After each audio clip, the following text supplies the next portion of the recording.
Hi అండి, welcome to our channel Sare's kitchen. Vinayaka Chavithi వచ్చేస్తుంది కదండి.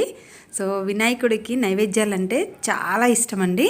సో అందులో మోదకాలు అంటే చాలా చాలా ఇష్టం అనమాట. సో ఈ మోదకాలని ఎలా ప్రిపేర్ చేసుకోవచ్చో ఈ వీడియోలో అయితే నేను మీకు క్లియర్గా షేర్ చేస్తాను, చూసేయండి ఫ్రెండ్స్. అలాగే మనం ఒకే ఒక్క పిండి అండ్ ఒక్క లోపల స్టఫ్ని ప్రిపేర్ చేసుకుంటే 3 రకాల నైవేద్యాలను అయితే తయారు చేసుకోవచ్చు అనమాట. ఆయనకి ఎంతో ఇష్టమైన ఉండ్రాళ్ళు, మోదకాయలు అండ్ అలాగే జిల్లేడికాయలని ఎలా ప్రిపేర్ చేసుకోవచ్చో మనం ఈ వీడియోలో అయితే చూసేద్దామండి. స్కిప్ చేయకుండా మొత్తం కూడా చూసేయండి ఫ్రెండ్స్. సో ముందుగా అయితే నేను కొబ్బరి తురుమును తీసుకున్నాను. ఇది ఒక చిప్ప కొబ్బరి తురుము అనమాట. సో దీన్ని బాగా సన్నగా తురుముకొని పక్కన పెట్టుకోండి. ఇలా పక్కన పెట్టుకున్న తర్వాత స్టవ్ వెలిగించి ఒక మందపట్టి పాన్ని పెట్టుకున్న తర్వాత దీనిలోకి ఇప్పుడు మనం తీసుకున్న కొబ్బరిని యాడ్ చేసుకోండి. సో స్టఫ్ని ప్రిపేర్ చేసుకుంటున్నామండి. ఇప్పుడు మోదకాల లోపల స్టఫ్ని ప్రిపేర్ చేసుకోవడం కోసం సో కొబ్బరిని అండ్ అలాగే బెల్లంని వాడుతున్నాను. సో 1 కప్పు పచ్చి కొబ్బరి తురుముని తీసుకుంటే 1 కప్పు బెల్లం తీసుకోవాల్సి ఉంటుందండి. సో ఈ రెండింటిని కూడా స్టవ్ మీద లో ఫ్లేమ్లో పెట్టుకొని బాగా కుక్ చేసుకోవాలి. మనకు ఉండ అనేది ఫామ్ అయ్యే వరకు కూడా దీన్ని బాగా కుక్ చేసుకోవాలి. సో బెల్లం అనేది కరిగిపోయి కొంచెం పాకంలాగా ఫామ్ అయిపోయి సో ఇలా వచ్చిన తర్వాత సో మనం ఇప్పుడు స్టవ్ని అయితే ఆఫ్ చేసుకోవాలి. దీనిలో కొద్దిగా యాలకుల పొడిని వేసుకొని సో స్టవ్ ఆఫ్ చేసుకొని పక్కన పెట్టుకోండి. చూసారు కదా, మనం ఇలా ఉండ అనేది ఫామ్ అయిపోయింది. సో ఇప్పుడు దీన్ని వేరే ప్లేట్లోకి ట్రాన్స్ఫర్ చేసుకోండి. సో ఈలోపు మనకు ఇది చల్లారిపోతుందండి.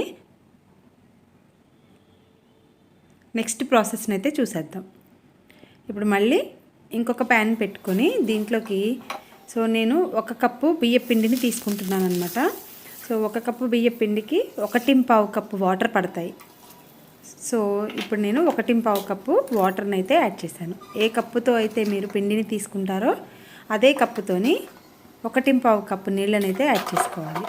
సో తర్వాత పైన స్టఫ్ పైన మనకు పిండి అనేది సో మరీ చప్పగా లేకుండా ఒక 2 టేబుల్ స్పూన్ల వరకు బెల్లంని అయితే యాడ్ చేశాను.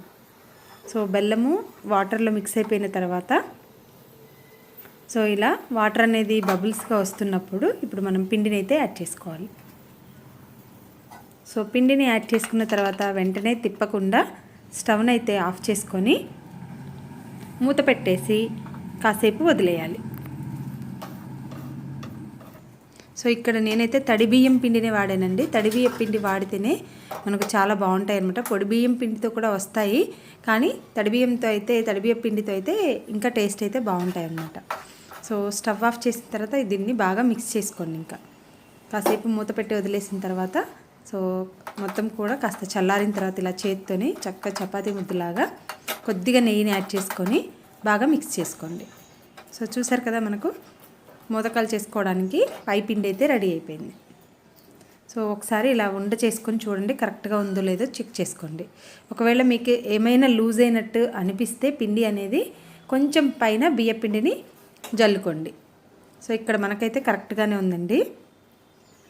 సో ఇలా కొద్దిగా పిండిని తీసుకోండి, ఇలా రౌండ్గా చేసుకొని ఇలా అరిచేతిలో పెట్టుకొని రౌండ్గా చేసుకొని సో ముందుగా నేనైతే జిల్లేడికాయలని చేసి చూపిస్తున్నాను.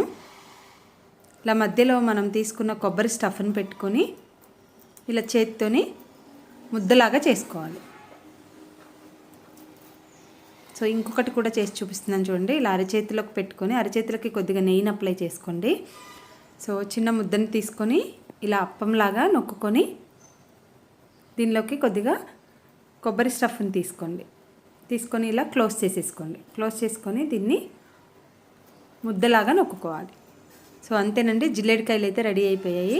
నెక్స్ట్ మనం ఇప్పుడు మోదకాలను ఎలా ప్రిపేర్ చేయాలో చూద్దామండి. మోదకాలు అనేవి చాలామంది దగ్గర మౌల్డ్స్ కూడా ఉండుంటాయి, కానీ నా దగ్గర మౌల్డ్ అయితే లేదు. మౌల్డ్ లేని వాళ్ళకు కూడా ఎలా చేసుకోవాలో చూపిస్తాను చూడండి. సో సేమ్ అలాగే అప్పంలాగా నొక్కుకొని సో మధ్యలో స్టఫ్ని అయితే పెట్టుకోండి. ఇలా స్టఫ్ పెట్టుకున్న తర్వాత ఇలా పైకి తీయాలన్నమాట. పిండి అనేది కొంచెం పైకి చూడండి, మనం ఒత్తులు చేసేటప్పుడు ఎలా చేస్తామో అలాగా అన్నమాట. ఇలా పైకి పిండిని తీయాలి.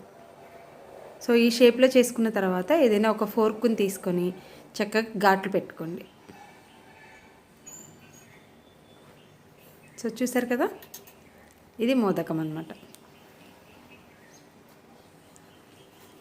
అండ్ తర్వాత వచ్చేసి ఉండ్రాలను కూడా ప్రిపేర్ చేసుకోవచ్చండి. సో ఉండ్రాలను కూడా సేమ్ ఇదే ప్రాసెస్లో చేసుకోవచ్చు. అప్పంలాగా ప్రిపేర్ చేసుకొని కొద్దిగా లోపల స్టఫ్ని పెట్టుకొని రౌండ్గా ఉండల్లాగా చుట్టుకోవడమే. ఇలా 3 షేపుల్లో అయితే నేను చేస్తున్నానండి. సో ఉండ్రాళ్ళు, మోదకాలు అండ్ అలాగే జిల్లేడికాయలు. సో వీటన్నిటిని చేసుకొని పక్కన పెట్టుకోండి. పక్కన పెట్టుకున్న తర్వాత ఇప్పుడు ఒక ఇడ్లీ పాత్రలోకి వాటర్ పోసుకోండి. ఒక 1/2 లీటర్ వరకు వాటర్ పోసుకొని, సో నేనైతే ఇడ్లీ ప్లేట్స్లో పెట్టట్లేదండి, మోదకాలు అనేవి నలిగిపోతాయి కాబట్టి.